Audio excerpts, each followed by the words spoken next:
तो सबसे पहले हम लोग बात करते हैं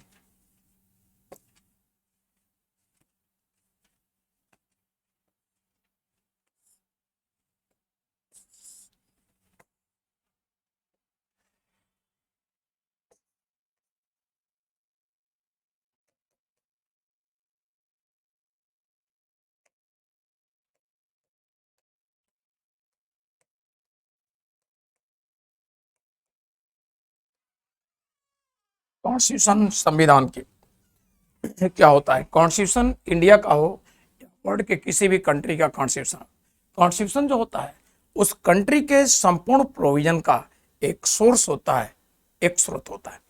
इसलिए देखते होंगे इंडिया के कॉन्स्टिट्यूशन को, जो मैंने सोर्स कहा, कभी भी गवर्नमेंट कोई लॉ मेकिंग करती है, कोई कानून बनाती है, अगर उसमें कुछ ऐसे प्रोविजन कानून में हैं जो प्रोविजन यस जो प्रोविजन कॉन्स्टिट्यूशन में दिए गए प्रोविजन के अकॉर्डिंग नहीं, हम आप इंडियन सिटीजन कोर्ट में चैलेंज कर देते हैं, सुप्रीम कोर्ट में, और जुडिशरी इसी आधार पर उस लॉ को कैंसिल करती है, ये मानकर कि कॉन्स्टिट्यूशन में दिस प्रोविजन है, आपने कॉन्स्टिट्यूशन के अगेंस्ट व्यवस्था दी है।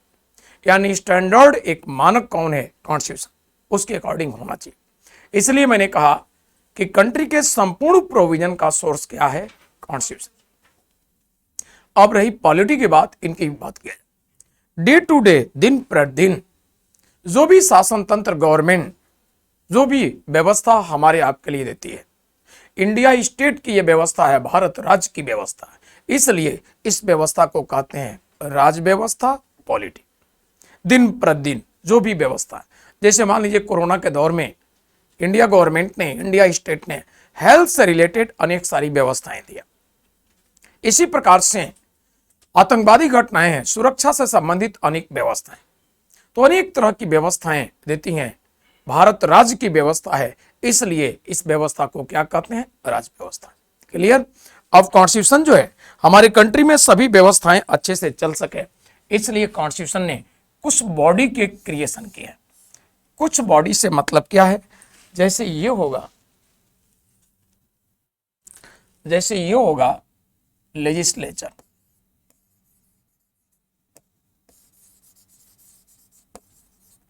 यानी विधानमंडल।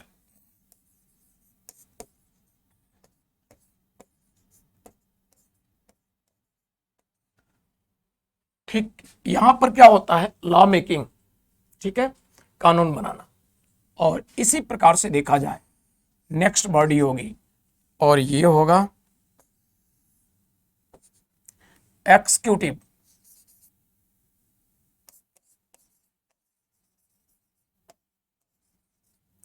यानी कार्यपालिका।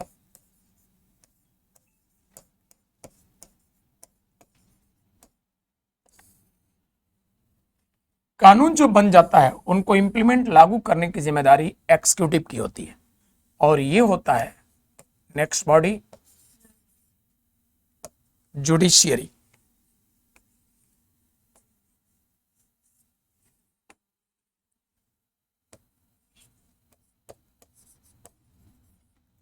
न्यायपालिका।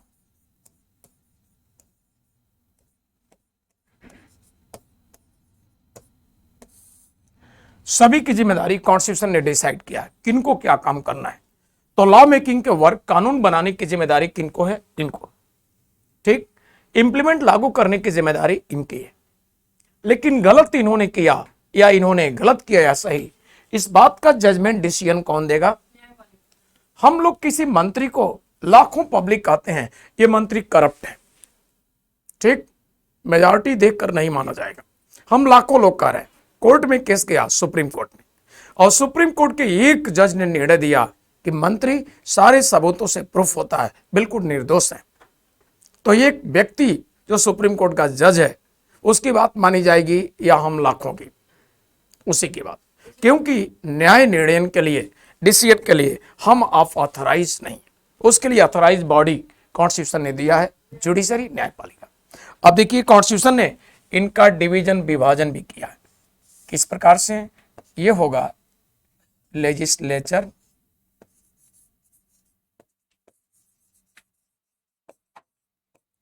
ऑफ यूनियन, हिंदी में संघ का विधानमंडल।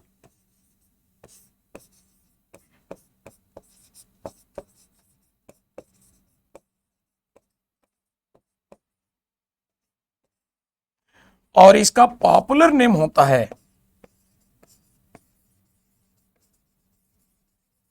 पार्लियामेंट, यानी संसद। हाँ,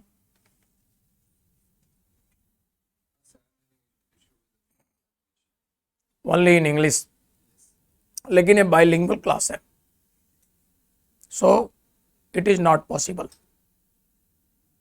ओनली इंग्लिश मीडियम का क्लास होता तो ठीक रहता है। बाइलिंगुअल है, आपको ऑफिस में बोलना पड़ेगा। हैं?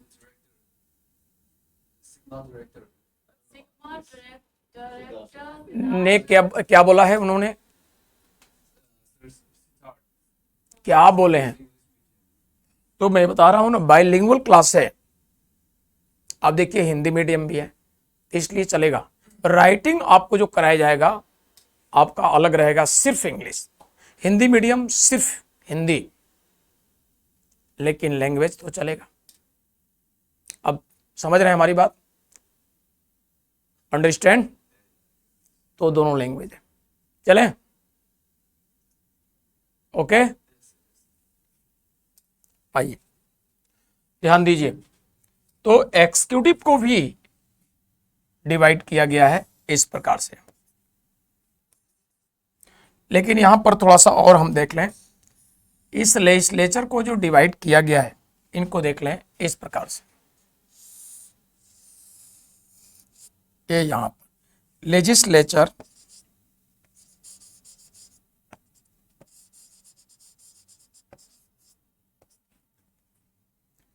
ऑफ स्टेट, राज्य का विधानमंडल।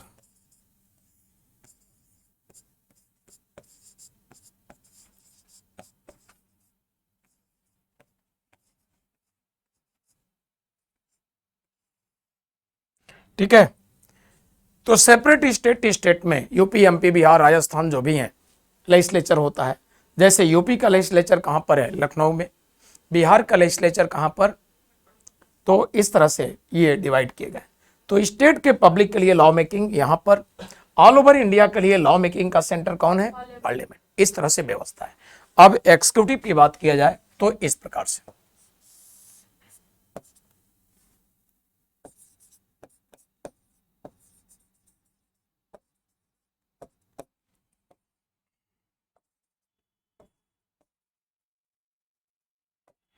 संघ की कार्यपालिका,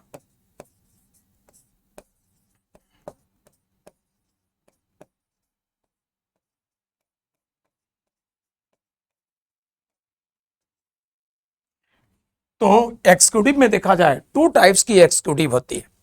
एक रियल एक्सिक्यूटिव, वास्तविक कार्यपालिका, यानी रियली इनके पास अथॉरिटी होता है। वो कौन है? Prime minister and council of minister, real authority. ठीक। और सेकंड होता है फॉर्मल अथॉरिटी, आप हिंदी में कहेंगे औपचारिक सत्ता, और ये है कौन? प्रेसिडेंट। क्यों?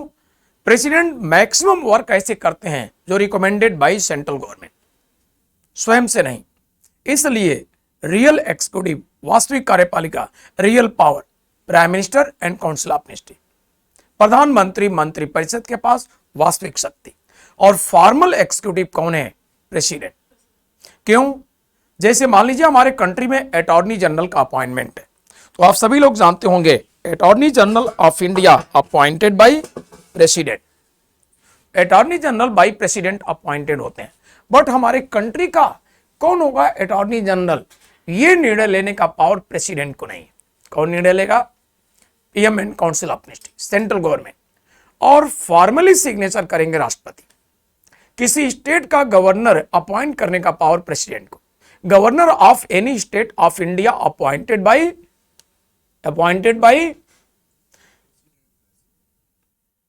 प्रेसिडेंट। कंफर्म? अच्छा, बट रिकमेंडेशन किसका? Central government. यूपी का गवर्नर कौन होगा? ये सभी जानते हैं, अपॉइंटेड बाय प्रेसिडेंट। रिकमेंड कौन करेगा? Central government.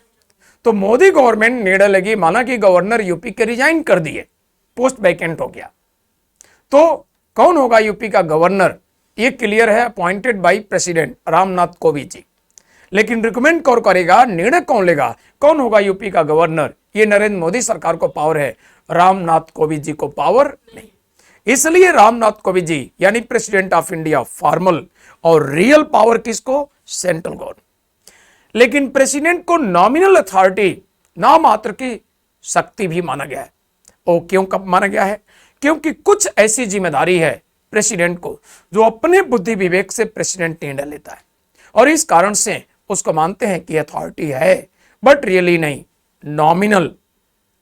फॉर्मल तो है ही है, नॉमिनल भी। क्यों कहते हैं? क्योंकि नाम मात्र की कुछ ऐसे सिचुएशन, परिस्थितियां हमारे संविधान में दी गई हैं जो अपने बुद्धि विवेक से प्रेसिडेंट डिसाइड करता है, निर्णय लेता है, और इसीलिए शक्ति के मामले में उसको नाम मात्र की शक्ति, नॉमिनल अथॉरिटी मानते हैं, सिर्फ औपचारिक ही नहीं है शक्ति उसके पास स्वयं से निर्णय लेने का, बट इस तरह के सिचुएशन, हालात नॉमिनल है।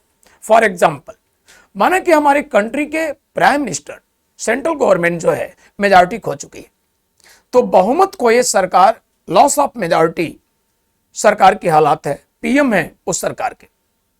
तो वैसे सरकार जो बहुमत खो चुकी है, मेजॉरिटी लॉस कर चुकी है, और लॉस ऑफ मेजॉरिटी वाले गवर्नमेंट के प्राइम मिनिस्टर अगर प्रेसिडेंट को रिकमेंड किए, हाउस ऑफ पीपल यानी लोकसभा को आप डिजॉल्व कीजिए, रिकमेंड किए, रिटेन सिफारिश किए, तो बहुमत खोया हुए सरकार के प्रधानमंत्री ने सिफारिश किया, इसलिए इनकी बात मानने के लिए राष्ट्रपति बाउंडेड नहीं है, अपनी मर्जी से काम करेगा, जो उचित समझेगा। अगर उचित समझता है कि हाउस ऑफ पीपल लोकसभा को डिजॉल्व कर देना चाहिए, करेगा। समझता है कि नहीं करना चाहिए, मेरी मर्जी, नहीं करेगा। क्यों ऐसा अपनी मर्जी से काम कर रहा है? रिकमेंडेशन के अकॉर्डिंग नहीं, क्योंकि ऐसे पीएम ने रिकमेंड किया है हाउस ऑफ पीपल लोकसभा को डिजॉल्व करने को, जो बहुमत खोए हुए सरकार का पीएम है। तो आपका संविधान व्यवस्था दिया है कि बहुमत खोए प्रधानमंत्री की बात मानने के लिए इंडिया का प्रेसिडेंट बाउंडेड नहीं। तो ये सिचुएशन होगा तभी अगर सरकार का head prime minister full majority में है, सरकार उसका पीएम है, तो प्रेसिडेंट बाउंडेड है। अब जो भी रिटर्न सिफारिश करेगा, प्रेसिडेंट बाउंडेड, सिग्नेचर पावर ही नहीं है। तो हालात ये होना चाहिए, तभी उनको डिस्क्रिशनरी पावर, तो भी स्वविवेक की। इस तरह के हालात नॉमिनल हैं, नाम मात्र के, थोड़े से। मैक्सिमम जनरली क्या है? Recommended, recommended. इसलिए राष्ट्रपति को क्या कहते हैं? फॉर्मल। और भी परिस्थितियां मैं आपको दिखा दूं, जैसे जब कभी भी आपके कंट्री में हाउस ऑफ पीपल लोकसभा का जनरल इलेक्शन हुआ, सामान्य निर्वाचन हुआ, और सामान्य निर्वाचन के पश्चात कोई एक राजनीतिक दल, सिंगल पॉलिटिकल पार्टी, एक कोई राजनीतिक दल फुल मेजॉरिटी में नहीं आई, कोई पूर्ण बहुमत में नहीं, ऐसे परिस्थिति में प्रेसिडेंट को पावर होगा। प्रेसिडेंट क्या करेगा? किसी भी पॉलिटिकल पार्टी के लीडर को ऑफर आमंत्रित करेगा, और स्वयं से पावर है, उसको अपॉइंट कर देगा प्राइम मिनिस्टर। लेकिन ये हालात होना चाहिए। हालात क्या?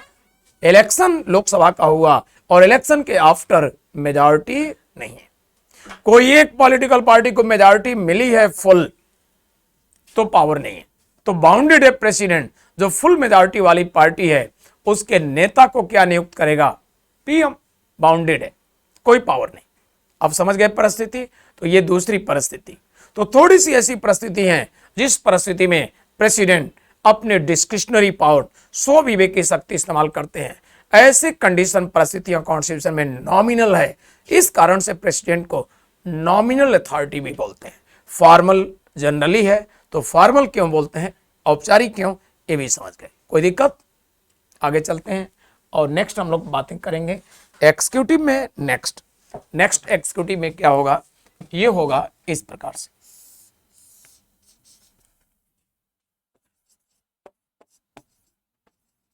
Executive of state,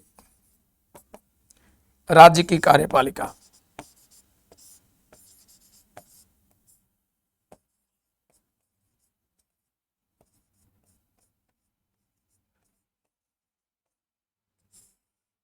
executive of state, राज्य की कार्यपालिका।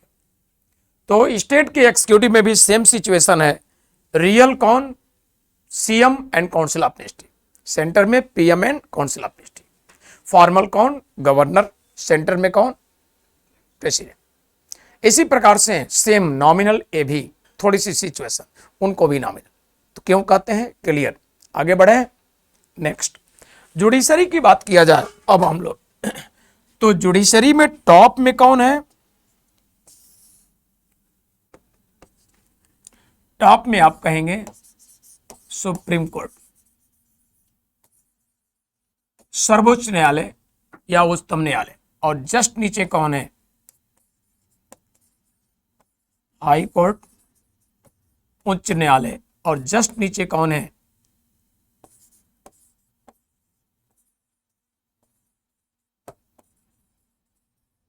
सबऑर्डिनेट कोर्ट, अधीनस्थ न्यायालय हिंदी में कहते हैं। तो इस प्रकार से ये कोर्ट है। सबऑर्डिनेट कोर्ट, जिसे हिंदी में अधीनस्थ न्यायालय भी कहते हैं, इनको देखा जाए तो 3 टाइप्स के कोर्ट्स यहां पर पाए जाते हैं। जैसे नंबर फर्स्ट ये होगा civil court.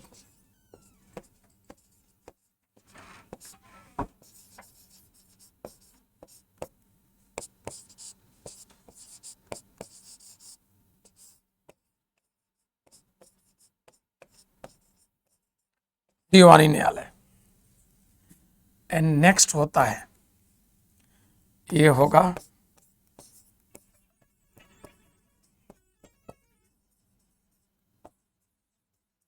Criminal court.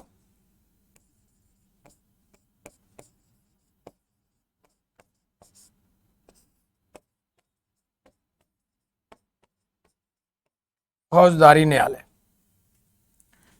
And next होता है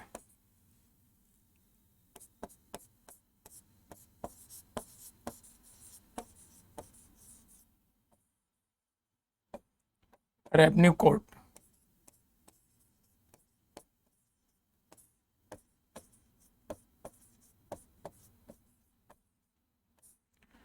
राजस्व न्यायालय। ये 3 टाइप्स के कोर्ट्स हैं।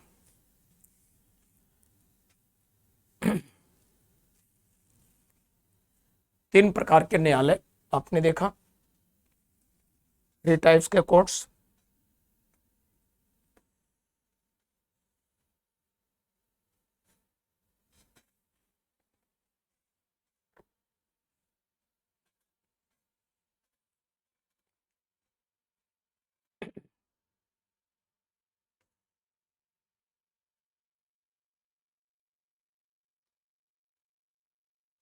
We are writing.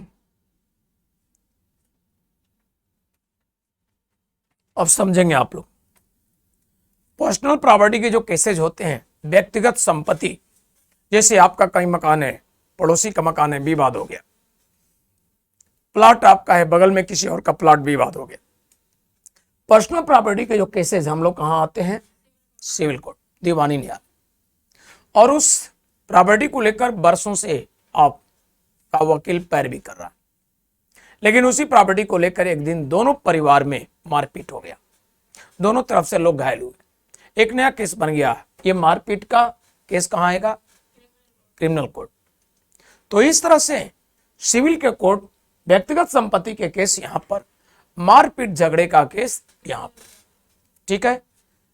सबसे बड़ा जो जज होता है डिस्ट्रिक्ट का, अगर इस तरह के केस का हियरिंग करता है तो उसको कहते हैं डिस्ट्रिक्ट सेशन जज, जिला सत्र न्यायाधीश। तो इस तरह के केस का जो हियरिंग करेगा, ये मारपीट झगड़े का डिस्ट्रिक्ट का सबसे बड़ा जज, तो इसको बोला जाता है डिस्ट्रिक्ट सेशन जज।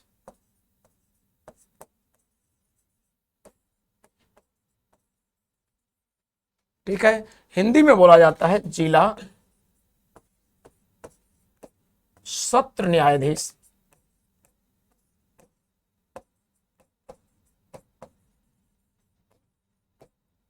जिले का सबसे बड़ा जज है, बट केस कैसा हियरिंग कर रहा है? मारपीट झगड़े का, इसलिए इसको कहेंगे डिस्ट्रिक्ट सेशन जज। क्लियर?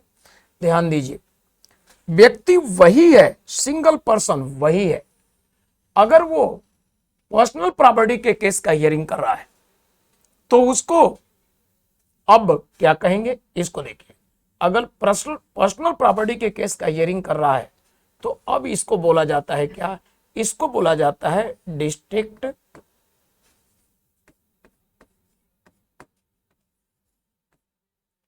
इसको अब बोला जाएगा डिस्ट्रिक्ट जज, यानी हिंदी में क्या कहेंगे, जिला न्यायाधीश। व्यक्ति वही है, अब इनको बोला जाएगा जिला न्यायाधीश।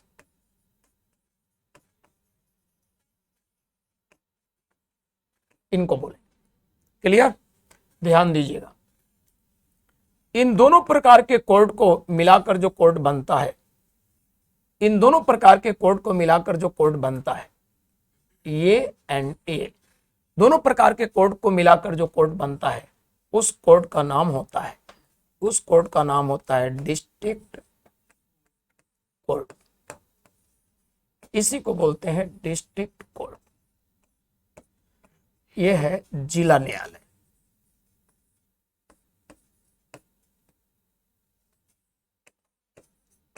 तो आप लोग देखिए, जिला न्यायालय में रेवेन्यू कोर्ट नहीं आते। कौन है, civil court and criminal court, दोनों को मिलाकर बनता है। सिविल में कैसे केस आएंगे आप क्लियर हैं, और यहां पर कैसे केस आएंगे आप क्लियर हैं, कोई दिक्कत। नेक्स्ट बातें करें तो नेक्स्ट आइए देखते हैं। अब हम लोग बातें करेंगे रेवेन्यू का। देखा जाए रेवेन्यू कोर्ट में कैसे जाते हैं केस। कुछ ऐसे केसेस हैं, कुछ ऐसे प्रॉपर्टीज हैं जो प्रॉपर्टी पर्सनली आपका भी नहीं है, मेरा भी नहीं, किसी का नहीं है, बट उसका यूज हम लोग पब्लिकली करते हैं, हम सभी लोग करते हैं। ऐसे प्रॉपर्टी को कहते हैं पब्लिक प्रॉपर्टी, सार्वजनिक संपत्ति। जैसे कह लीजिए मुखर्जी नगर में पार्क है, पार्क किसी एक आदमी का नहीं है, हम सभी का राइट है। सभी लोग बैठते हैं, टहलते हैं, वहां बैठकर छाए में पानी पी रहे हैं, किताबें पढ़ रहे हैं, टहल रहे हैं, एटसेट्रा। हर अवस्था के लोग आसपास सभी, एक आदमी का नहीं। रेलवे का प्लेटफॉर्म है, वो एक आदमी का नहीं। ट्रेन में लेट है, हम भी इंतजार कर रहे हैं, आप भी कर रहे हैं। इस तरह से बहुत सारे पब्लिक प्लेसेज हैं, वो पब्लिक प्रॉपर्टी, सार्वजनिक संपत्ति कहा जाएगा, व्यक्तिगत किसी का नहीं। तो एक कोई व्यक्ति है किसी पार्क को कब्जा कर रहा है। अर्बन एरियाज का पब्लिक प्रॉपर्टी आपने देखा, शहरी क्षेत्र का। रूरल एरियाज में भी पब्लिक प्रॉपर्टी है, जैसे गांव का पंचायत भवन, गांव में बच्चों के खेलने कूदने का फील्ड, मैदान। इस प्रकार से देखा जाए तो किसानों के अन्न वगैरह रखने का जगह है, खलिहान। ये सारे प्लेसेस क्या हैं, रूरल एरियाज के पब्लिक प्रॉपर्टीज हैं, सार्वजनिक संपत्ति। तो ऐसे संपत्ति कोई एक व्यक्ति कब्जा करता है, हथियाता है, डिस्प्यूट हुआ, सभी का नुकसान। अब ये केस होगा तो पब्लिक प्रॉपर्टी का केस है, इसलिए वो केस सिविल कोर्ट में नहीं जाएगा, कहां जाएगा, रेवेन्यू कोर्ट। रेवेन्यू का सबसे छोटा कोर्ट पोस्ट होगा तहसीलदार, यहां केस जाएगा। जजमेंट डिसीजन आ गया, आप सेटिस्फाई नहीं है, अपील करेंगे तो तहसीलदार के अगेंस्ट कहां करेंगे, SDM, सब डिविजनल मजिस्ट्रेट। फिर केस अपील होगा कलेक्टर के यहां, ठीक है। फिर केस अपील होगा कमिश्नर के यहां, फिर केस अपील होगा कहां पर, बोर्ड ऑफ रेवेन्यू, राजस्व परिषद। फिर केस अपील होगा हाई कोर्ट, और हाई कोर्ट के बाद कहां अपील होगा, सुप्रीम कोर्ट। आज के डेट में आपके कंट्री में 25 हाई कोर्ट्स हैं, 25 उच्च न्यायालय। इन सभी 25 उच्च न्यायालय के अपील हियरिंग इंडिया का सुप्रीम कोर्ट, जो सिंगल है दिल्ली में, वही करता है। तो टॉप आपने देखा, सुप्रीम आपने देखा, ये कोर्ट है जो हर प्रकार के केसेस का हियरिंग करता है, नाम है सुप्रीम कोर्ट। क्लियर, आगे चले हम लोग, बोलिए। हाँ बिल्कुल जाइए, स्वागत है। तो आगे चलेंगे, यहां से कुछ डाउट वगैरह है, कोई क्वेश्चन, आगे चलिए आगे चलते हैं। हम लोग नेक्स्ट बातें करेंगे, इसके बाद बड़ी समस्या पैदा कर रहा है।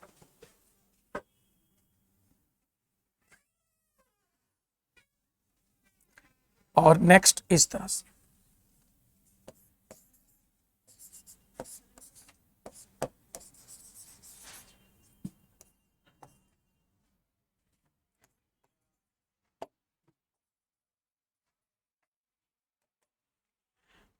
Making of the constitution.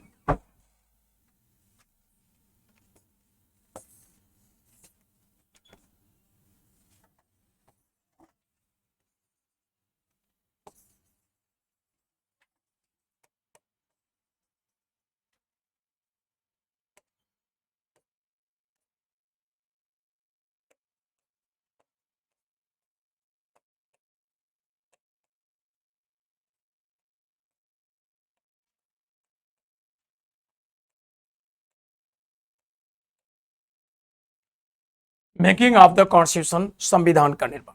भारतीय संविधान का निर्माण कैसे हुआ था, इनकी बातें हम लोग करेंगे। तो संविधान के निर्माण का काम संविधान सभा ने किया और संविधान सभा कॉन्स्टिट्यूशनल असेंबली का डिमांड हुआ लंबे समय तक। डिमांड के आफ्टर असेंबली आई। तो सबसे पहले हम लोग बातें करें कॉन्स्टिट्यूशनल असेंबली का डिमांड कैसे हुआ। तो इस टॉपिक में हेडिंग होगा डिमांड ऑफ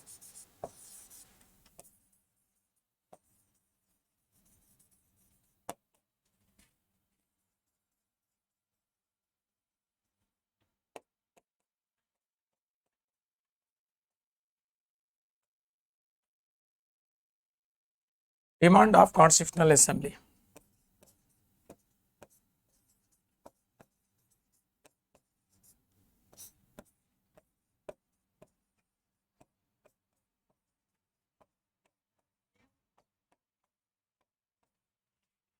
क्या हुआ?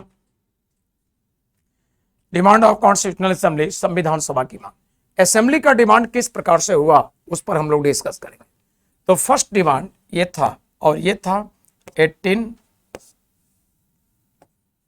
फर्स्ट डिमांड था ये था 1895। आप लोग लिखिए, first time constitutional assembly demanded, first time constitutional assembly demanded by बाल Gangadhar Tilak. Assembly demanded by बाल गंगाधर तिलक in 1895। in 1895 पहली बार संविधान सभा की मांग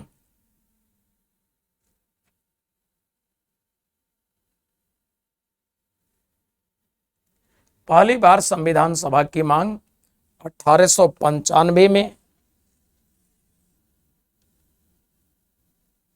1895 में बाल गंगाधर तिलक द्वारा किया गया।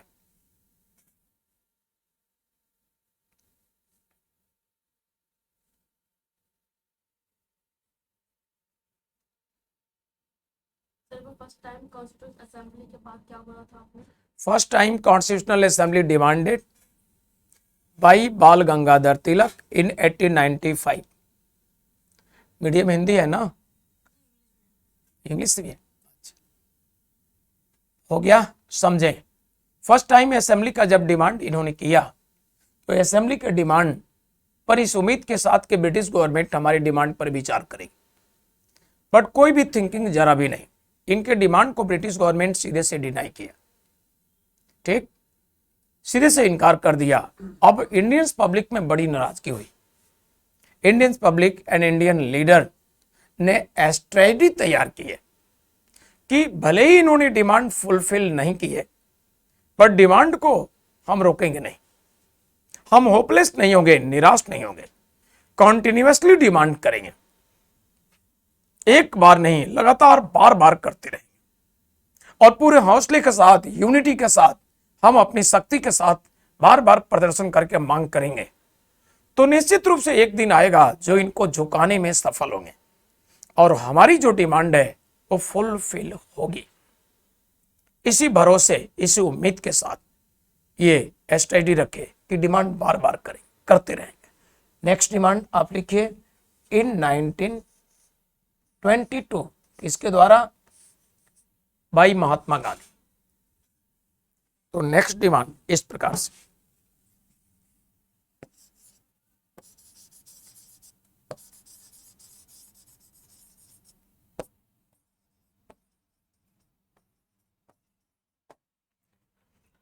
यहां पर महात्मा जी ने असेंबली शब्द इस्तेमाल नहीं किया, इन्होंने इस्तेमाल किया था सेल्फ गवर्नमेंट, यानी हिंदी में कहा जाए स्वराज। ठीक है, इन्होंने डिमांड इस प्रकार से किया, self government, Swaraj British government के थ्रू दी गई कोई गिफ्ट, कोई उपहार नहीं होनी चाहिए। यह भारतीय जनता के इच्छा से उत्पन्न होना चाहिए। बट उस समय की बात है जब हम आजाद नहीं थे, तो हमारी आपकी इच्छा कहां रही, गुलाम थे। इसलिए ये आवाज, ये मांगने का तरीका ब्रिटिश गवर्नमेंट को बहुत खराब लगा।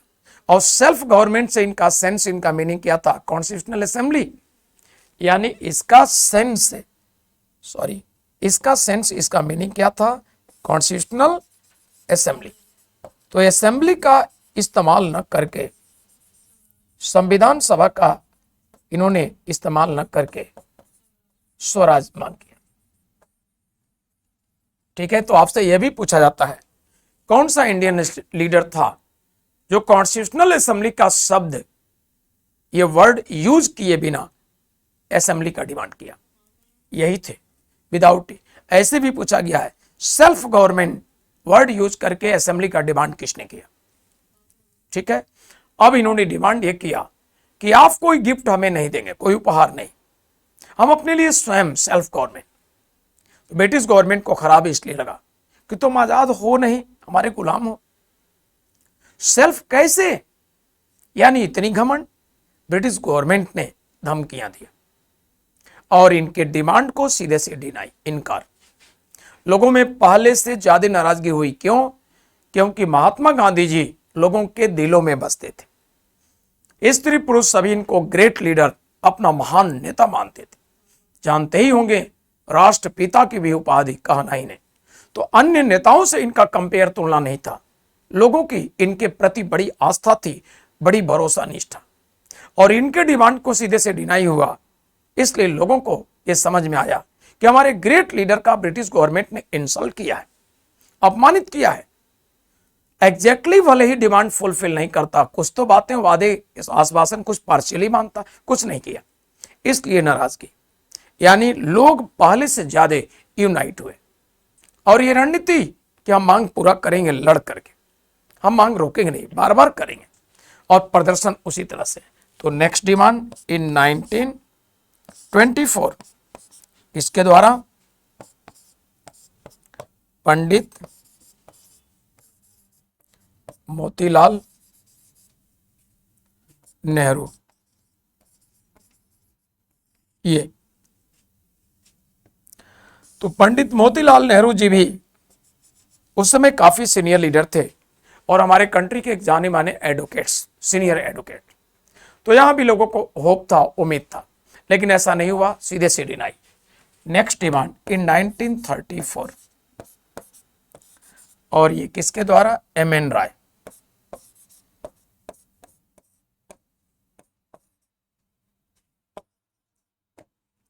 तो एमएन राय जो डिमांड किए, यहां भी लोगों को उम्मीद था। क्यों? एमएन राय साहब कम्युनिस्ट के एक बहुत ही पुराने नेता थे, बड़े अनुभवी ओल्ड लीडर थे। और एमएन राय की विशेषता थी, ये जब कभी भी कोई आवाज उठाते थे, किसी मंच से कोई भाषण देते थे, तो ये भाषण अपनी बातों को बड़े ही आर्गुमेंटेटिव, बड़े तार्किक, बड़े रीजनेबल तरीके से अपनी बातें प्रेजेंट करते थे। इसलिए लोगों को उम्मीद था कि ब्रिटिश गवर्नमेंट के समक्ष ये इतने तार्किक ढंग से अपनी बातें रखेंगे, कुछ तो पक्का मानी जाएगी। बट ऐसा नहीं हुआ। ब्रिटिश गवर्नमेंट सीधे से क्या किया, इनका। लोग आग बबूला हो चुके। क्यों? तब तक हम इंडियंस काफी शक्तिशाली हो भी चुके थे। हमारी कंट्री में एक बड़ी महत्वपूर्ण ऑर्गेनाइजेशन काम करती रही, और ये ऑर्गेनाइजेशन कौन थी, इंडियन नेशनल कांग्रेस।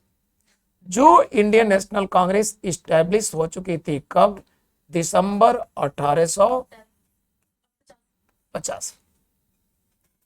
ठीक, और दिसंबर 1885 में जो इस्टेब्लिश हुई, इसी आईएनसी ने एक बड़ा महत्वपूर्ण निर्णय लिया। और ये निर्णय कब लिया, 1938। क्या निर्णय लिया? भारत में एक कॉन्स्टिट्यूशनल असेंबली होगी जिनके मेंबर भारतीयों के द्वारा निर्वाचित होंगे, ये व्यवस्था था। और इस प्रकार से आईएनसी के इस डिक्लेरेशन, इस निर्णय को पंडित जवाहरलाल नेहरू जी ने क्या किया 1938 में ऑन बिहाफ ऑफ आईएनसी इन्होंने, नेहरू जी ने अनाउंस किया। थोड़ा सा लिखिए भी, Pandit Jawaharlal Nehru announced, Pandit Jawaharlal Nehru announced in 1938, Pandit Jawaharlal Nehru announced in 1938 on behalf of the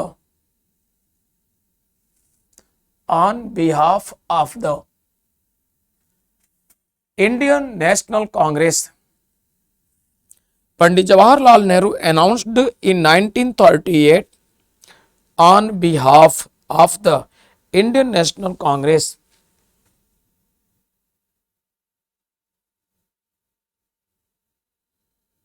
dash देकर लिखिए, डैश देकर, the members of constitutional assembly, the members of constitutional assembly should be elected. पंडित जवाहरलाल नेहरू ने, हाँ, पंडित जवाहरलाल नेहरू ने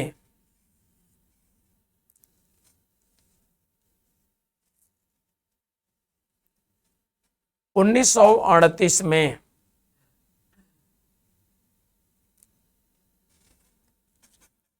पंडित जवाहरलाल नेहरू ने 1938 में भारतीय राष्ट्रीय कांग्रेस के तरफ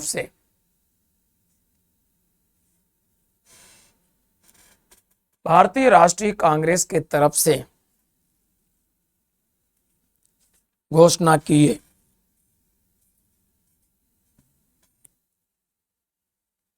कि संविधान सभा के सदस्य निर्वाचित होंगे।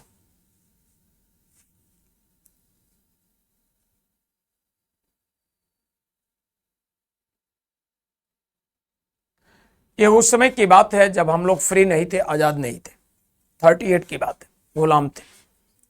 और इंडियन पब्लिक ने डिसाइड किया कि constitutional assembly, members of constitutional assembly should be elected. तो इंडियंस पब्लिक को ये डिसीजन लेने का पावर नहीं था क्योंकि गुलाम थे। पब्लिक को, गुलाम थे ना, तो इसलिए ब्रिटिश गवर्नमेंट को यह बात बड़ी खराब लगी। ब्रिटिश पब्लिक को, इंडियन पब्लिक, ब्रिटिशर ने इंडियन पब्लिक को धमकाया, इंडियंस तुम बेवकूफ हो, अभी गुलाम हो, आजाद हुए नहीं। आज तक हमसे डिमांड करते रहे असेंबली, आज स्वयं से निर्णय ले लिए, असेंबली कैसी होगी? तुम्हारी हिम्मत कैसे हुई? तुम तो गुलाम हो, तुम्हारे लिए हम निर्णय लेंगे, हम निर्णय लेते हैं, कोई पॉलिसी, कोई लॉ। इतनी हिम्मत हो गई कि निर्णय ले लिए, मजाक उड़ाया ब्रिटिश गवर्नमेंट। फिर इंडियन पब्लिक समझ गए कि अगर हम लोग डर गए ऐसे मामले में तो जाहिर सी बात है ये मजाक उड़ाएंगे, धमकाते रहेंगे। तो ये जब मजाक उड़ाए, धमकाए, तो इनके प्रदर्शन, इंडियन पब्लिक के ब्रिटिश गवर्नमेंट के अगेंस्ट प्रदर्शन और भयंकर हो गए। इन्होंने सोच लिया अपने शक्ति का प्रदर्शन और तेज करना है, पहले से ज्यादा यूनाइट होकर के ये परफॉर्म करने लगे। अब ब्रिटिश गवर्नमेंट को डर बन गई। 1939 में भयंकर, 40 में भयंकर, बहुत डर बन गया। और 1940 की बात मैं कह रहा हूं, प्रदर्शन इनके तेज हुए। 1940 की बात मैं बता रहा हूं, 1940 में वर्ल्ड वार चल रहा था, इस समय वर्ल्ड वार चल रहा था। ब्रिटिश गवर्नमेंट ने एक ऑफर दिया और ये ऑफर था अगस्त ऑफर।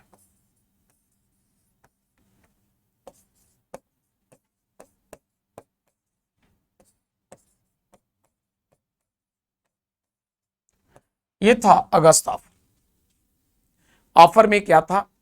ऑफर इन्होंने दिया कि इस समय इंडियन सभी समझ लीजिए वर्ल्ड वार चल रहा है, विश्व युद्ध, और वर्ल्ड वार में सर वो तो 1945 में हुआ था ना, वो पहला विश्व युद्ध हुआ था ना सर? कब हुआ था पहला विश्व युद्ध? 1945 में। और दूसरा कब हुआ था? 1949 में, आजादी के बाद। तो कंफ्यूजन सॉल्व करने के लिए ही तो ये बता रहा हूं, चल रहा था इस समय world war. First world war कब शुरू हुआ? First world war started in which year? नहीं, पहला युद्ध सेकंड 1945 में हुआ था। मोबाइल है उससे तो सर्च कर लो, सर्च करो first world war started in which year.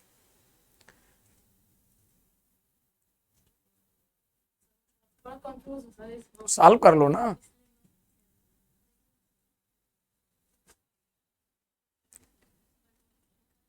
First कब हुआ? हाँ 14 में, 1914 में हुआ, 18 तक चलता रहा। ये सेकंड था, 38 में ही शुरू हो गया था, चल रहा था। चले आयो देखो, तो ये वर्ल्ड वार चल रहा था। वर्ल्ड वार में 1940 में जो वर्ल्ड वार चल रहा था, ब्रिटिश गवर्नमेंट की हालत खराब थी, कमजोर पड़ रहे थे। जैसे आज देख रहे हैं दो देशों में वार चल रहा है, यूक्रेन रशिया। कमजोर कौन पड़ रहा है? यूक्रेन। अनेक मदद के बावजूद यूक्रेन को कई कंट्री मदद कर रहे हैं, भले ही उनके लिए लड़ नहीं रहे, हथियारों की मदद बहुत मिल रही है, उसके बावजूद भी रशिया के सामने कमजोर पड़ रहे हैं।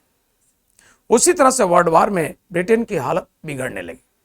ब्रिटेन ने क्या सोचा, वर्ल्ड वार में अगर इंडियन का सहयोग मिल गया, हेल्प मिल गया, तो इंडियन गुलाम जरूर हैं, बड़े बहादुर हैं, लड़ाकू हैं, इनके सहयोग से वर्ल्ड वार हम जीत जाएंगे। और जीत गए तो इन्होंने अपनी रणनीति तैयार किया। एक ऑफर में क्या दिया कि वर्ल्ड वार में प्लीज आप लोग हेल्प कीजिए, पक्का हम जीतेंगे। Just after world war India को हम स्टेटस देंगे। कैसा स्टेटस? डोमिनियन स्टेट का स्टेटस देंगे, यानी हिंदी में इसको बोला जाता है अधिराज्य।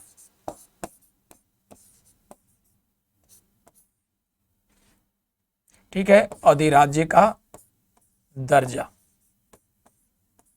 तो ये डोमिनियन स्टेट का स्टेटस,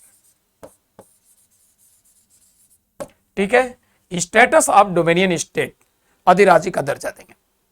डोमिनियन स्टेट स्टेटस क्या होता है समझिए, अर्थात इंडिया को डोमिनियन स्टेट स्टेटस मिलता तो होता कैसा, मैक्सिमम मामलों में इंडिया को फ्रीडम कर देते, बट ब्रिटिशर का कंट्रोल समाप्त नहीं होता, यानी कम होता, पार्शियल होता, आंशिक, बट होता।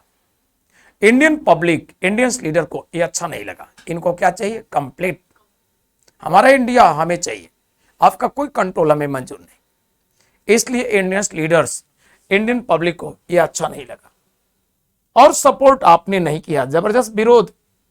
फिर क्या, अभी वर्ल्ड वार चल ही रहा था, हालत इनकी बिगड़ती जा रही थी। आपने क्या किया, जब ये ऑफर दिए तो ऑफर देने पर इंडियन पब्लिक समझ गई कि ब्रिटिश गवर्नमेंट डर रही है। ये बताइए, वार में ऑफर कौन देता है, कमजोर देश या मजबूत? ना, कौन? कमजोर। मजबूत जो होगा वो ऑफर क्यों देगा? वो तो मजबूत है, कहाँ से कमजोर वाला देखा? कमजोर होगा वही ना मजबूरी है। प्लीज प्लीज आप ये बताइए, यूक्रेन आज विश्व के अनेक देशों से मदद मांग रहा है, रशिया के सामने भी अनेक तरह की बातें, क्यों? कमजोर। वो यहां तक कह दिया कि नाटो ने अपना पहचान करा दिया, नाटो पर भरोसा करने की वो नहीं, क्या क्या कह दिया। और बार बार भारत के सामने गिड़गिड़ाता रहा कि प्रधानमंत्री जी आप इसमें हस्तक्षेप करेंगे तो संभव है कि वार रुक सकता है, हमारा भला हो जाएगा, क्या क्या नहीं। वही जबकि एक समय था यूएनओ में भारत का विरोध किया था, यस सर। ठीक, लेकिन हमारे प्रधानमंत्री, हम भारतीय, उनको उस कृत्यों को याद नहीं किए। हमारे प्रधानमंत्री बहुत सहयोग किए, मेडिसिन लाखों का भिजवाए हैं कि जो घायल हैं उनका ट्रीटमेंट हो। खाने पीने की अनेक वस्तुएं भिजवाए, क्योंकि नष्ट हो गया यूक्रेन में बहुत कुछ, तो खाने को मरेंगे। तो बहुत ज्यादा ट्रक का ट्रक खाने की सामग्री भिजवाए, कई ट्रक चावल, कई ट्रक गेहूं, बहुत सारे ड्राई फ्रूट, अनेक तरह खाने पीने की चीजें, घी, तेल, बहुत चीजें, ब्रेड, ये सब भिजवाए। और उसमें बल्कि ऑब्जेक्शन करने लगे थे। तो जाहिर सी बात है, कुछ नहीं, विरोधी तो होते ही हैं। जैसे यूएसए नहीं चाहता था कोई मदद करे, लेकिन कुछ नहीं, आप नाराज रहो, हम करेंगे। तो मानवीय आधार पर उनको सहयोग भी किया है खूब। अब रही बात अपनी बातों को रख करके वार रुकवाना, तो ऐसा थोड़ी है कि पुतिन इनके पॉकेट में है, हर बात मान ही लें। इनका काम है कहना, तर्क देना कि इससे नुकसान होगा, ये होगा, ये नहीं मानता है तो क्या करेंगे भाई। प्रयास इन्होंने वार के लिए भी किया, तो प्रयास ही कर सकते हैं, इनके हाथों में नहीं है कि स्विच ऑन किए तो लड़ाई हो गया, ऑफ किए तो लड़ाई रुक गया, ऐसा नहीं। यूक्रेन बार बार की प्रयास अच्छे से अच्छे, मतलब रिक्वेस्ट ठीक है कर रहे हैं, लेकिन अनेक सहयोग सहायता उसको किए। अर्थात कहने का मेरा मीनिंग है कि जब डोमिनियन स्टेट का स्टेटस की बात इसने किया, ऑफर दिया, तो इंडियन समझ गए अब ब्रिटिशर डर रहे। अगर कोई लड़ाई हो रहा हो, ये क्लियर हो जाए कि दुश्मन डर रहा है, तो आपकी हौसले बढ़ जाएगी या घटेगी? ऑटोमेटिकली बढ़ जाएंगे। इसलिए इंडियंस की हिम्मत बढ़ गई। क्या हुआ, 40 में जब ये ऑफर दिए, उसके बाद प्रदर्शन और तेज, 41 में और 42 आते आते भयंकर। क्या जब भयंकर हुआ तो डरी हुई ब्रिटिश गवर्नमेंट ने क्या सोचा, अब गड़बड़ हो जाएगा, इंडिया हाथों से चला जाएगा। वर्ल्ड वॉर अभी चल ही रहा था। इन्होंने आपके कंट्री में 1942 की बात है, एक ऑफर, ये नहीं, एक मिशन भारत भेजा, और ये था क्रिप्स मिशन।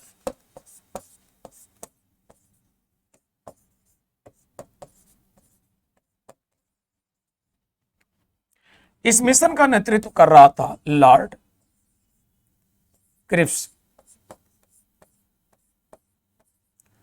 इसी के नाम पर मिशन का नाम पड़ा क्रिप्स मिशन।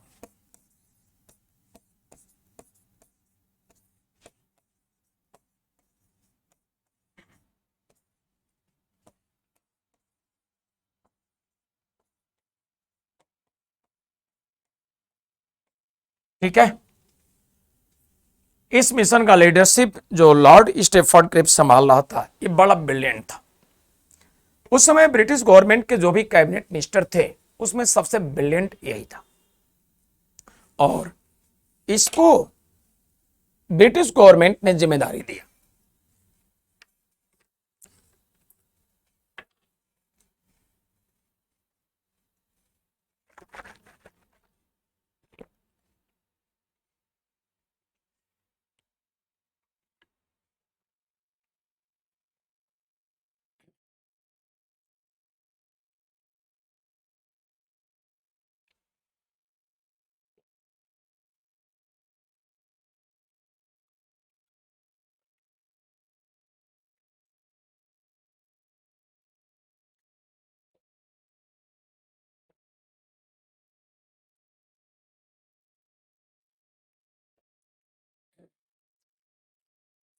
तो इसको ब्रिटिश गवर्नमेंट ने जिम्मेदारी दिया, क्रिप्स को, लॉर्ड स्टेफर्ड क्रिप्स नाम था, जिम्मेदारी दिया कि आपके नेतृत्व में मिशन तैयार किया जा रहा है। आप हमारी कंट्री के, हमारे गवर्नमेंट के सबसे ब्रिलियंट कैबिनेट मिनिस्टर हैं। आपके नेतृत्व में एक मिशन तैयार किया जा रहा है, आपको भारत जाना है मिशन का नेतृत्व करते हुए। जिम्मेदारी दिया कि आप इंडिया जाइए, इंडिया के जो भी पॉलिटिकल पार्टी हैं उनके सीनियर लीडर से बात कीजिए, और इतना ही नहीं, इंडिया के विभिन्न क्षेत्रों में मंच लगवाकर आप भाषण भी दीजिएगा।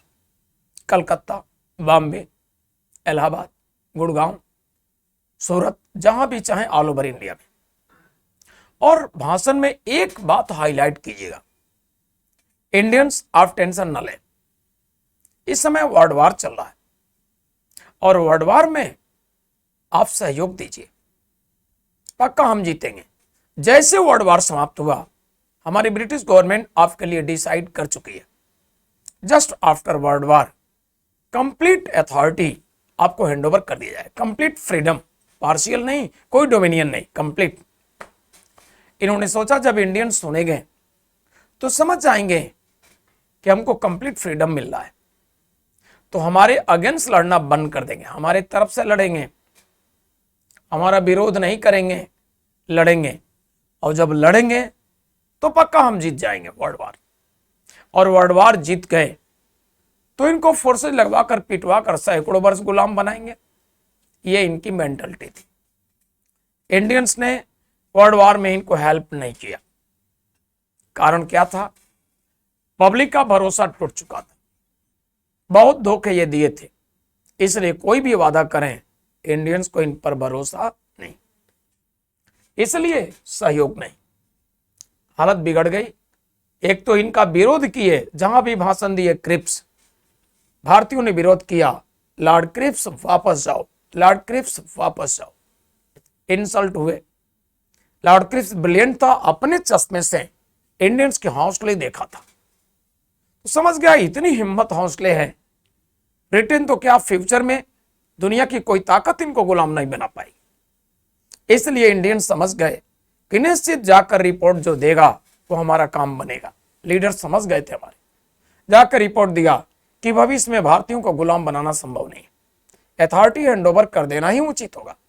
हमने अनेक राजनीतिक दलों के नेताओं से बात किया, भाषण देते वक्त जनता की देखा गजब के हौसले। ब्रिटिश गवर्नमेंट को जब ये रिपोर्ट मिला अथॉरिटी हैंडओवर करना चाहिए, ब्रिटिश गवर्नमेंट समझ गई कि अब तो अथॉरिटी हैंडओवर करना ही है। ये और भी नारे दिए इस समय, अंग्रेजों भारत छोड़ो, कोई रिक्वेस्ट नहीं भारत छोड़ने की बात। तो बची कुछ ही बातें ब्रिटिश गवर्नमेंट अच्छी से समझ गई कि अब यहां रुकना उचित नहीं। बट ब्रिटिश गवर्नमेंट ने सोचा जा ही रहे हैं, सोने की चिड़िया हाथों से निकल रही है, हम लूट नहीं पाएंगे इसको, तो जाते जाते बर्बाद कर दें। और ब्रिटिश गवर्नमेंट बहुत पहले ही हम लोग को बर्बाद करने के लिए एक्सपेरिमेंट कर चुकी थी, और वो एक्सपेरिमेंट सक्सेस था। क्या था एक्सपेरिमेंट? जानते होंगे आप। जो हम लोगों को बर्बाद करने के लिए एक्सपेरिमेंट किया वो क्या था एक्सपेरिमेंट? कोई नहीं? नो, वो तो हो ही गया, उसमें क्या हो, तो स्वतंत्रता की बात है। ध्यान दीजिए, हमारे कंट्री में ये था earl of Minto, earl of Minto. ये क्या था? वायसराय। और ये था जॉन मार्ले।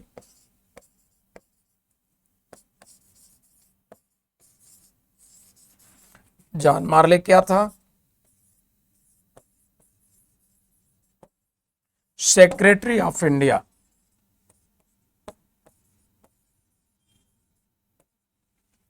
इन दोनों की सोची समझी स्ट्रेटजी थी, रणनीति थी, इसलिए इन दोनों के ही नामों पर एक्ट जो ब्रिटिश गवर्नमेंट तैयार किया, इन दोनों के ही नामों पर एक्ट का नाम पड़ा मॉर्ले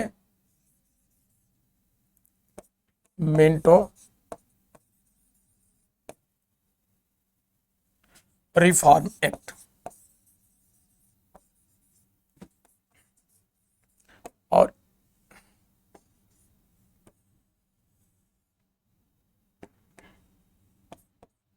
और ये एक्ट तैयार हो गया 1909। इस एक्ट का प्रिंसिपल था डिवाइड एंड रूल, फुट डालो और शासन करो।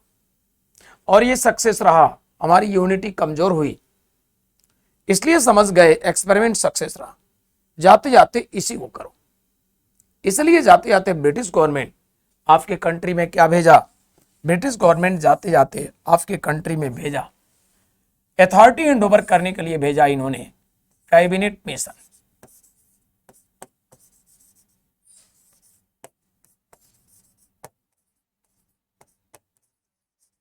और कैबिनेट मिशन इंडिया आया मार्च 1946। कैबिनेट मिशन के मेंबर कौन थे? नंबर फर्स्ट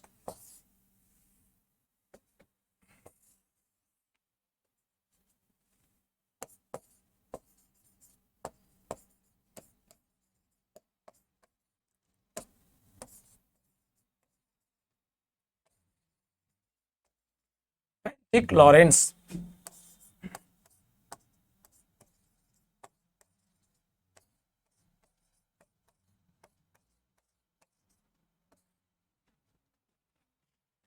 सेकेंड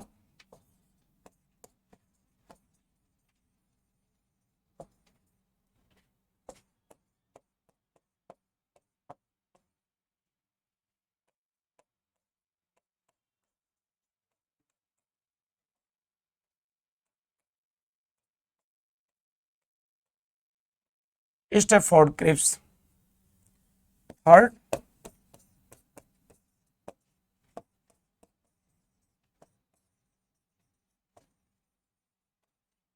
एवी अलेक्जेंडर,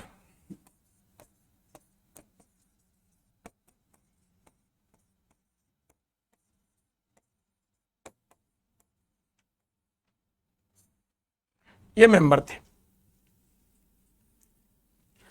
तो ये थी cabinet mission.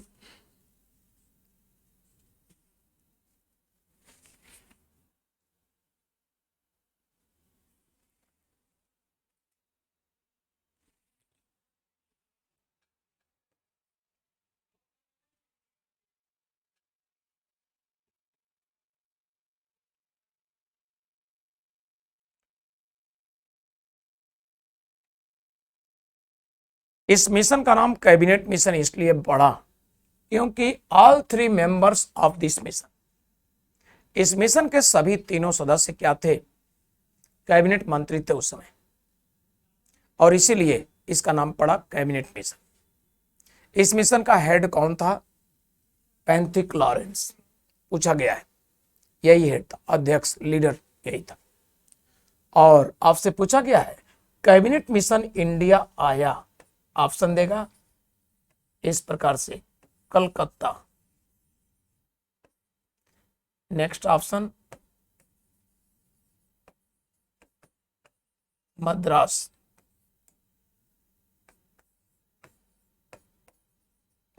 Delhi,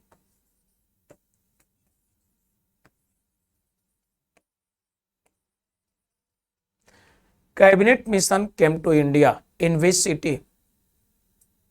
cabinet mission came to India in which city? Bharat में कैबिनेट मिशन आया इनमें से कहां? कुछ कोलकाता, कलकत्ता, उस समय तो कलकत्ता ही था, तो जीव को इतना तकलीफ मत दीजिए। कलकत्ता कहां? कोई आपका सही जवाब है, पूछा गया क्वेश्चन, ठीक।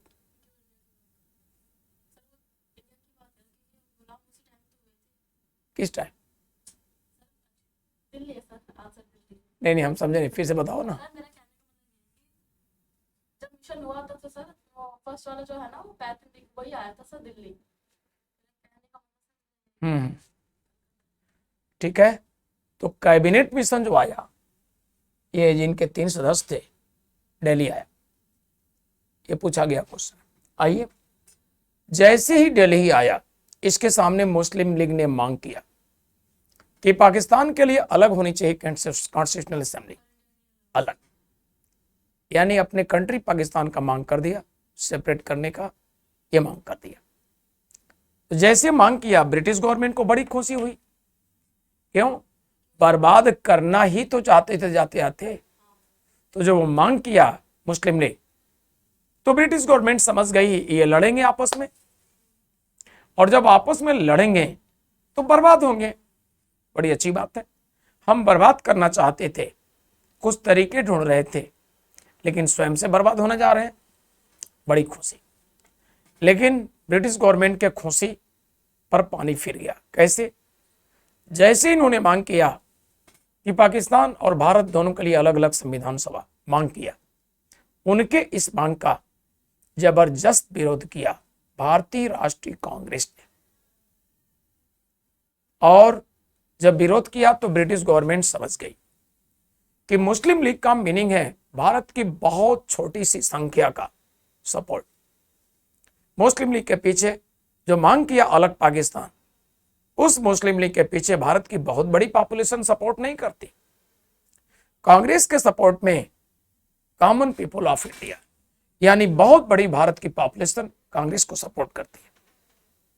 तो ब्रिटिश गवर्नमेंट समझ गई कि अगर मुस्लिम लीग के डिमांड करने पर हम अगर इंडिया पाक डिवीजन का एक्ट अधिनियम कानून बनाते हैं तो इतनी बड़ी पॉपुलेशन इसका विरोध करेगी। इतनी बड़ी पॉपुलेशन, कौन पॉपुलेशन विरोध करेगी? आईएनसी के सपोर्टर।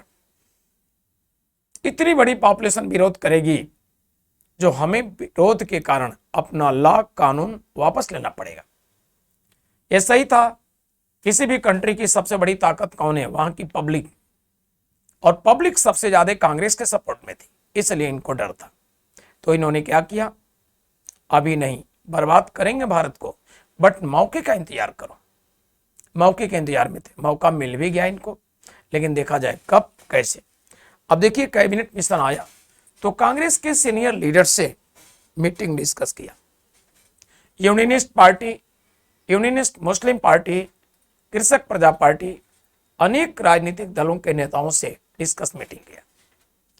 और सब कुछ डिस्कस मीटिंग करने के बाद इसने क्या किया? सब कुछ डिस्कस मीटिंग करने के बाद इसने अपना रिपोर्ट दिया। तो आइए देखा जाए कैसे रिपोर्ट दिए, क्या दिए, इनकी बातें।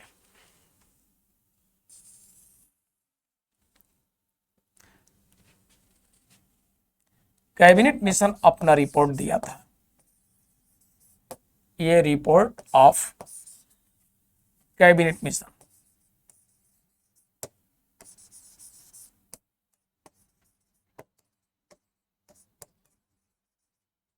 ये डेट था 16 मई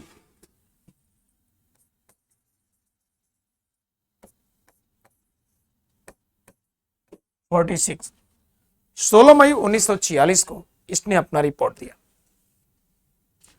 और अपने रिपोर्ट में इसने क्या दिया, अब इसको देखना है। कैबिनेट मिशन अपने रिपोर्ट में दिया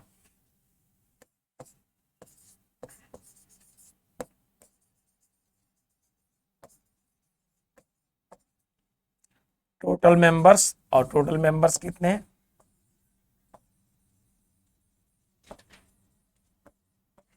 इतने। टोटल मेंबर इतने।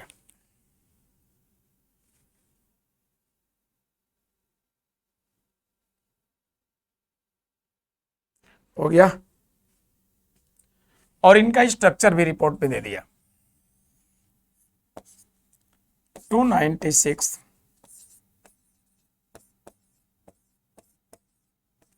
इलेक्टेड, निर्वाचित,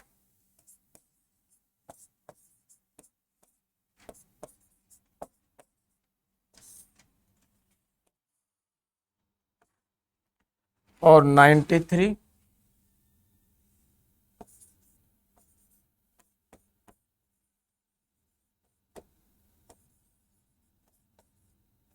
नॉमिनेटेड, यानी मनोनीत। ठीक, कहां से नॉमिनेटेड? फ्रॉम प्रिंसली स्टेट,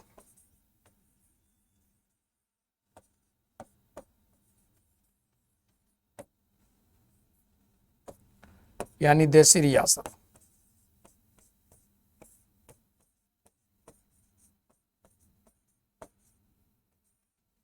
ठीक है।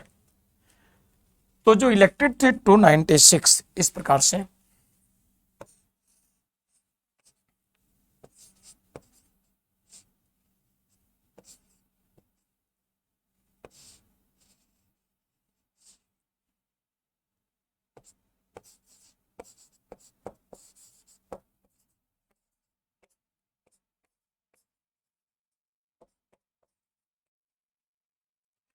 ब्रिटिश फ्रांस से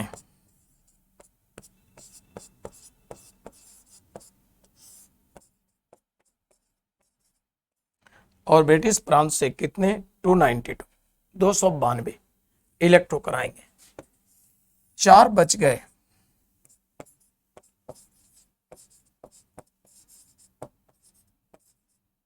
ये British कमिश्नरी,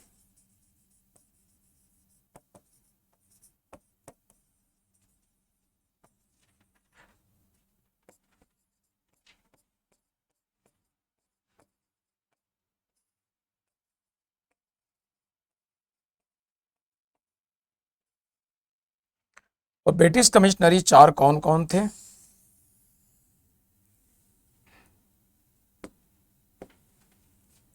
number first,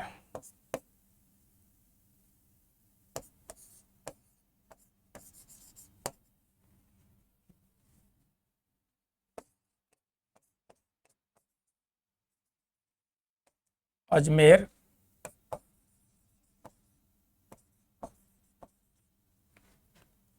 next Balochistan,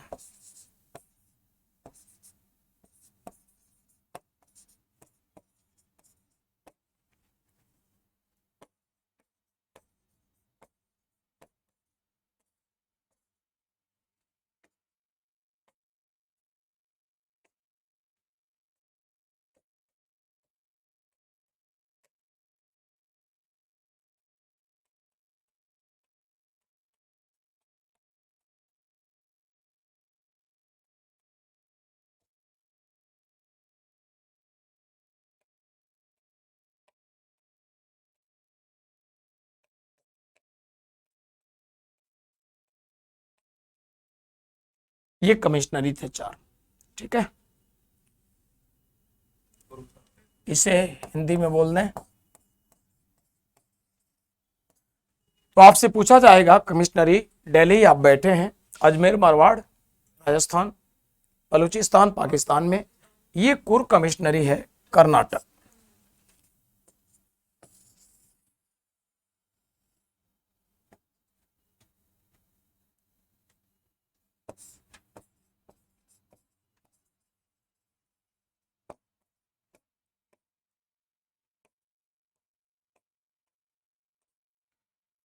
Karnataka.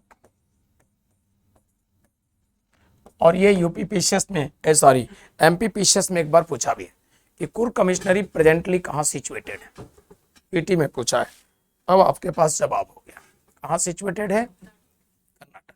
Option इस प्रकार से दिया था, आंध्र प्रदेश, केरल, तमिलनाडु, कर्नाटक। ये पूछा गया क्वेश्चन है। क्लियर, कोई दिक्कत?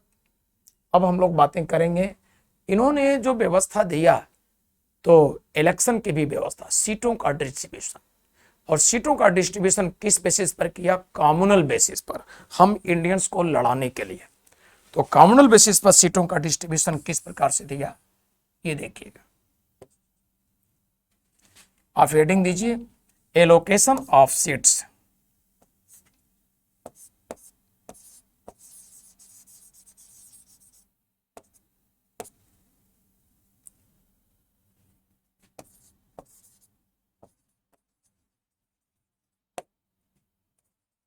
Of constitutional assembly.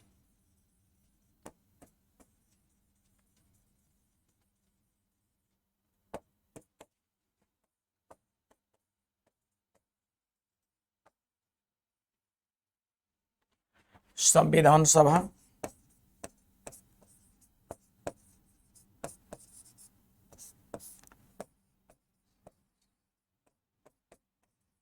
के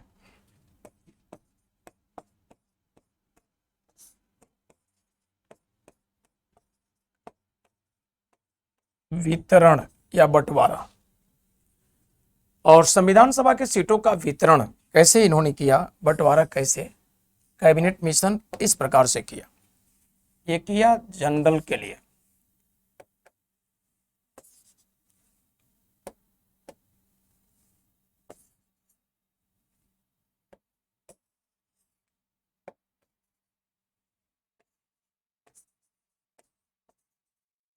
यानी सामान्य।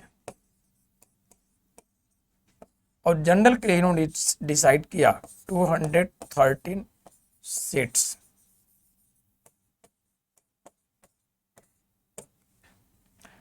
और मुस्लिम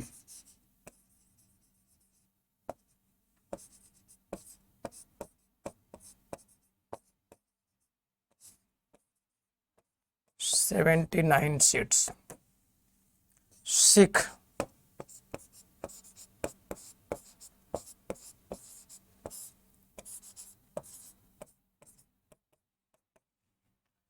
11 जो हुआ उसमें रिजल्ट क्या रहा?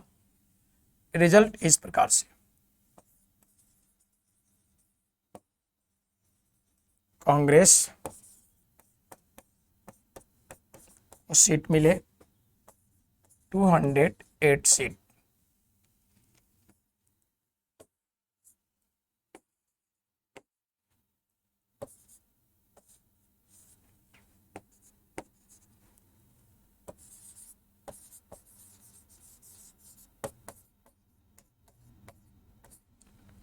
और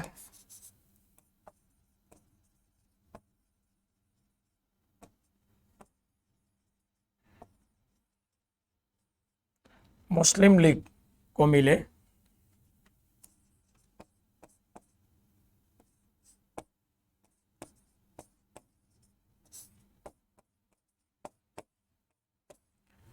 73 सीट। और सिख को मिले कितने सीट? Only 1 seat. ये रहा रिजल्ट। ठीक, इलेक्शन कब हुआ, किस प्रकार से हुआ, लिखिए। बोले, the election of members of constitutional assembly, the election of members of constitutional assembly, the election of members of constitutional assembly conducted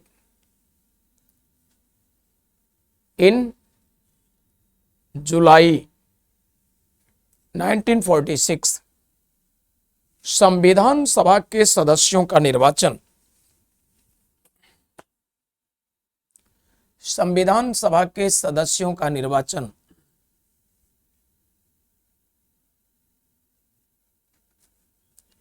जुलाई 1946 में हुआ।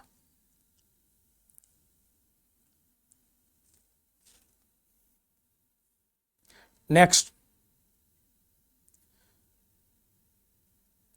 members of constitutional assembly, the members of constitutional assembly, the members of constitutional assembly, the members of constitutional assembly elected by indirect election। संविधान सभा के सदस्य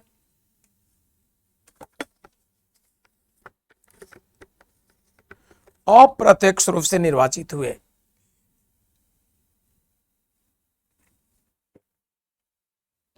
अप्रत्यक्ष रूप से निर्वाचित हुए।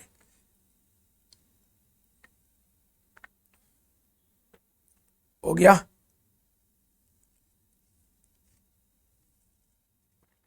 संविधान सभा का एक सदस्य कितने पॉपुलेशन को रिप्रेजेंट किया? लिखिए। A single member of constitutional assembly, a single member of constitutional assembly, a single member of constitutional assembly represented 10 lakhs population। A single member of constitutional assembly represented 10 lakhs population। Hindi, संविधान सभा का एक सदस्य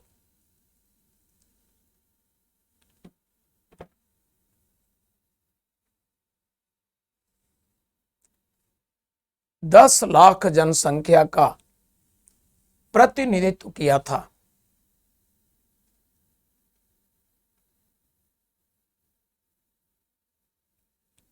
हो गया। तो इलेक्शन कैसा हुआ? जवाब होगा इनडायरेक्ट। आज का कौन सा इलेक्शन जिससे मैच करता था? जवाब होगा मेंबर्स ऑफ राज्यसभा। ठीक, इन्हीं की जैसे इनडायरेक्ट होता है राज्यसभा का, ऐसे ही। और इलेक्शन हो जाने के बाद क्या हुआ? कितने पॉपुलेशन को रिप्रेजेंट एक मेंबर किया था? यूपीपीसीएस पूछा है, ऑप्शन दिया था 8 लाख, 10 लाख, 11 लाख, 12 लाख। हो गया।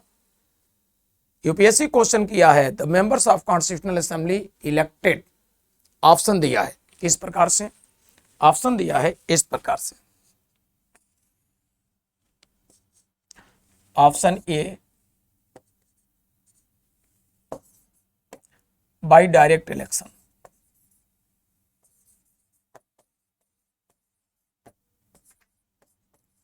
Bye direct election, option B by indirect election,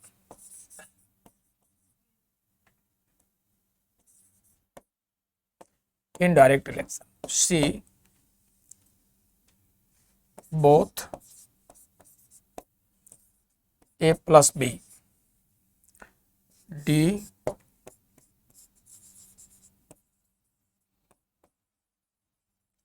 क्या सही होगा? हो गया जवाब? तो सही जवाब क्या होगा? ये। नेक्स्ट आप हेडिंग दीजिए। इलेक्शन के आफ्टर इसका सीटिंग हुआ, तो हेडिंग होगा आपका सीटिंग ऑफ, बस 2 मिनट, सीटिंग ऑफ, हाँ हेडिंग ही है, seating of constitutional assembly,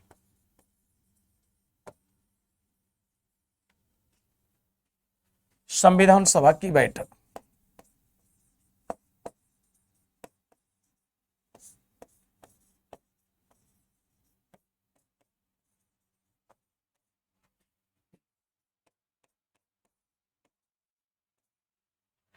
sitting of constitutional assembly,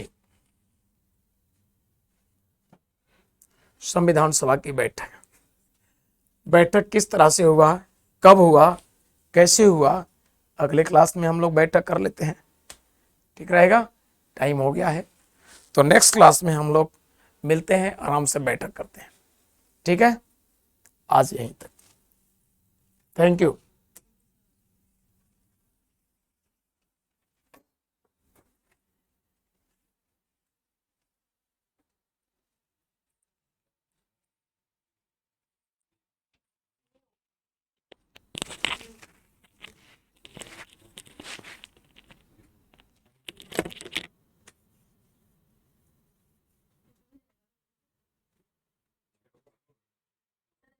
admission CDS के लिए ना, मणिपुर से आए हैं, तो इनकी जो लैंग्वेज है ना वो इंग्लिश मीडियम से ही है।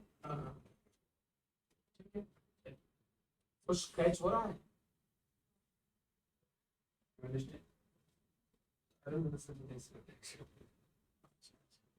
दरअसल ये बाइलिंगुअल ये तो चाहते हैं, तो दिक्कत क्या है? समझ में आया?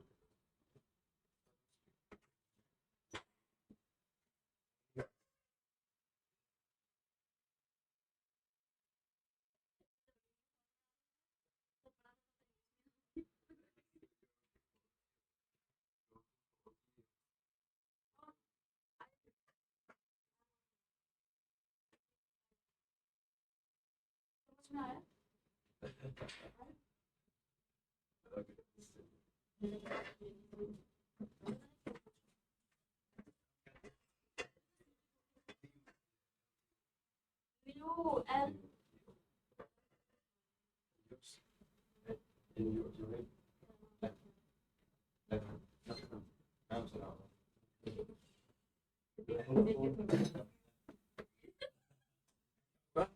सर ये ना नाम बताएंगे ना, नाम तो सुना होगा लखन, ये डब्ल्यू क्या? सर ये ना नाम पूछा लखन का, तो इसने बोला लखन मेरा नाम है, तो ये समझ नहीं कह रहा डब्ल्यू वाला मूवी वाला सर लखन वाला नाम भी है।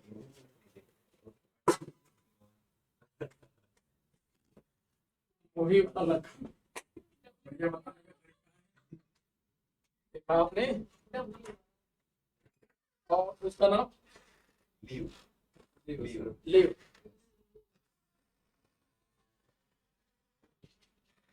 बढ़िया। Yes, Leo. How was the class? It's good. Thank you. No sir नहीं, बताए क्यों? सर अब इसने पूछा ना सर नाम क्या लिया।